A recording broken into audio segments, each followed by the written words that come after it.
bu gün dərsimizdə şokoladla işləmələrdir. Şokoladla fərqli fiqurların yığılması, şokoladla çərəzli meyvələrlə şokoladlı konfetlərin yığılması. Özünüz üçün də qəşəng yığa bilərsiniz. Evdə dada baxmaq üçün, qonaq gedəndə də bir korobkada yığıb öz əl işinizi səliqə ilə ona apara bilərsiniz. Amma indi sizinlə keçdiyimiz bu dərs, siz xurmanı götürürsünüz. Xurmanın içinə, bax, qoz ləpəsini bu cür qoyuruq, gördünüz.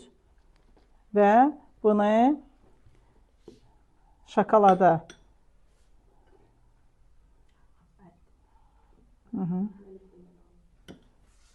bax, bu cür şokolada batırıb yığırıq, bax belə. İndi bunun sonra üzərində aformlenisi gedəcək. İndi o bərkiyəcək, indi doğuncaq. Onsa hava otaq temperaturu soğuqdursa, bilirsiniz ki, şokoladın temperaturu 40 dərəcədə istiləndirir, əridilir və şokoladı 28-30 dərəcəyə endirib işinizi davam eləyə bilərsiniz. Yadınızda qalsın, 40 dərəcə və şokolad 3 impulsdan əridilir. Apardınız, qoydunuz mikrovalnovkaya 10 dəqiqə, 15 dəqiqə qalsın, sizdə şokolad əmələ gəlməyəcək və şokoladın əritmə qabları fərqlidir. Keramik qablarda, dəmir nazik qablarda əritmək olmaz. Su hamam vannasında, parda onu əridəndə belə 3 impulsdan, hələ bir ki, qoydunuz ora, götürdünüz pardon üstünə, əlinizdə qatışdırdınız, qabın istiliyində şokolad başlayır əriməyə.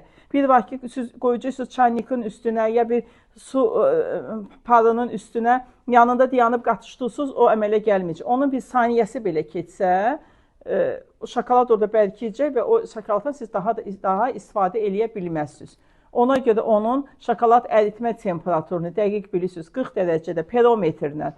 Şokoladın əritmə dərəcəsinin perometri var. Perometrlərlə əgər sizə çaşqınlıq yaradırsa, perometrdən istifadə edirsiniz. Yox, özünüz 3 impulsla 10 saniyə qoydunuz mikrovalnovkaya, açdınız, götürdünüz qabı, əlinizdə onu qatışdırdınız, yenə 10 saniyə, yenə 10 saniyə, 3 dəfə ta əlinizdə onu istədiyiniz kıvamına gətirib çatdırana qədər. Bax, biraz bizdə otaq temperaturu burada fərqlidir, sərindir, şokoladımız bərkiməyə başlayır.